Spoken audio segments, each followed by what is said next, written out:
Fala pessoal, beleza? Lá no nosso grupo teve uma discussão bem interessante sobre falso rompimento.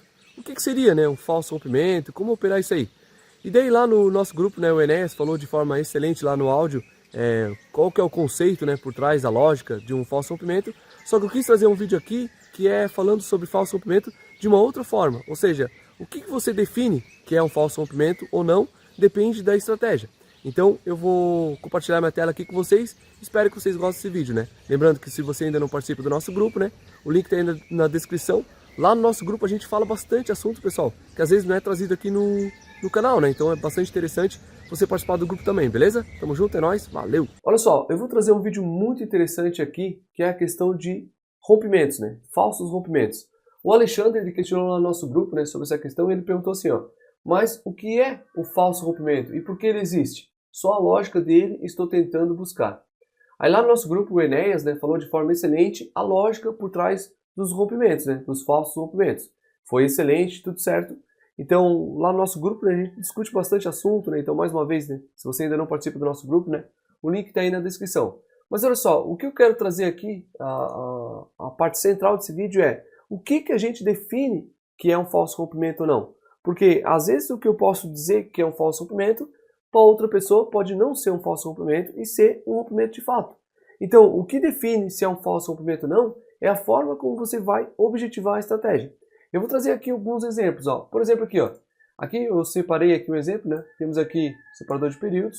Então, isso aqui é o que aconteceu durante o dia. Ó, ele veio aqui, bateu a mínima, bateu a máxima e tal, e começou outro dia, certo? Então, o que acontece? A primeira coisa que eu tenho que definir é o que é um suporte e uma resistência. Então, não adianta eu botar, é uma região, por exemplo assim, vou pegar aqui a resistência dessa região aqui. Não, eu tenho que definir isso de forma objetiva. Então aqui nesse exemplo aqui eu trouxe que eu vou definir resistência como sendo a máxima do dia, né? Por exemplo aqui, nesse dia que acabou de fechar, né? Começa outro dia. Então temos aqui a máxima e temos aqui a mínima. Então eu defini que a mínima vai ser o suporte, a máxima vai ser a resistência. Então pronto, já objetivei isso aí, entendeu? Então você tem que fazer regras, porque senão você, ó, isso aqui é um falso rompimento ou não é? Então o que acontece? Né? Eu trouxe aqui uma regrinha para a gente criar aqui uma estratégia de falso rompimento. Então olha só, eu trouxe umas regras aqui objetivas. A primeira delas é definir de forma objetiva o que é um suporte e uma resistência. Que é isso que eu falei para vocês. Eu vou definir suporte e resistência baseado na máxima e na mínima do dia anterior, que é um valor fixo. Então aqui vai ser a resistência, aqui vai ser o suporte. Quando fechar outro dia, né, por exemplo, que ainda tinha que esperar o candle, né, e tudo mais, então eu vou ter a máxima desse dia e a mínima desse dia. Então no próximo dia, né, vai ter aqui o suporte e a resistência. Ou seja, cada dia a gente tem um novo suporte e uma resistência de forma 100% objetiva. Se o candle de H1, olha só a segunda regra, aqui a gente está no time frame H1, né, cada vela tem uma hora. Então, se o candle de H1 passar do suporte, somente ativará a compra. Se passar da resistência, somente ativará a venda.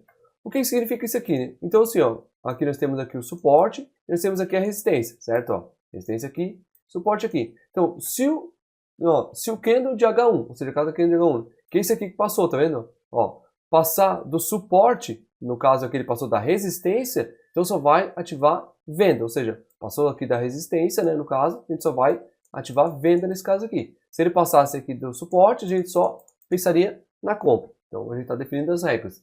O candle que cruzar tem que ter mais de 100 pontos. Tem que passar 10 ou mais pontos do suporte ou da resistência. Então, o candle que passou aqui nesse caso foi esse candle aqui, certo? Esse candle aqui, ó. E ele passou, tá vendo aqui? Mais de 10 pontos, que é a nossa regra. Então, se ele passar só um ponto, não estaria dentro da regra. Então, ele passou mais de 100 pontos. O candle tem mais de 100 pontos. Ah, ele passou mais de 10 pontos, né? É a nossa regra. E o candle em si, ele tem mais de 100 pontos. Então, essa é a nossa regra aí, beleza?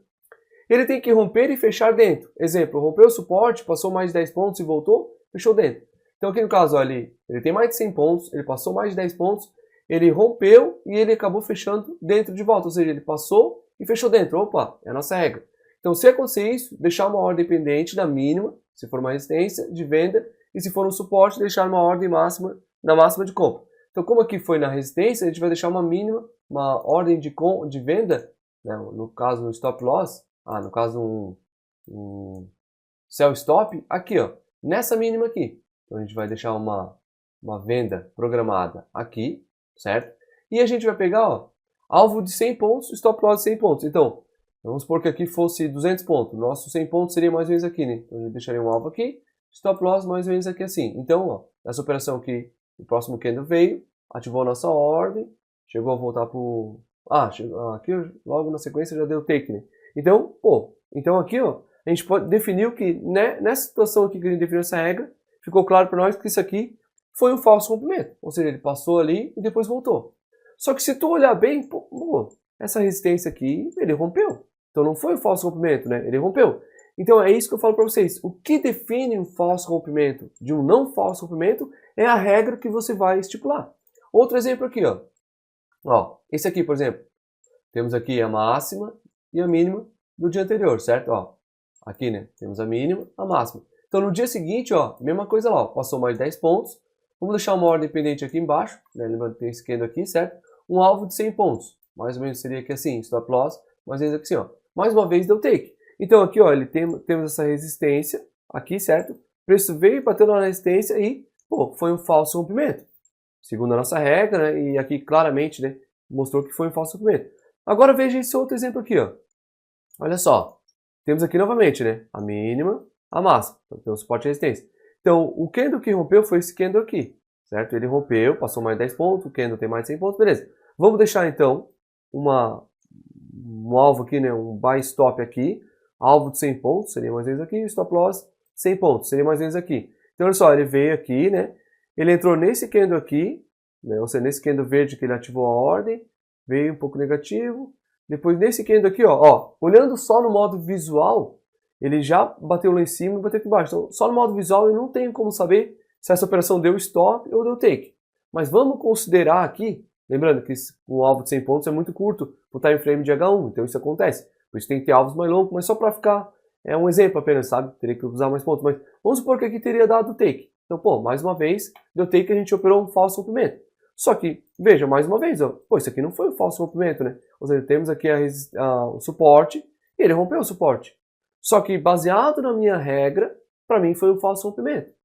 Então, o que eu defino o que é um falso rompimento ou não é a regra da estratégia, pessoal.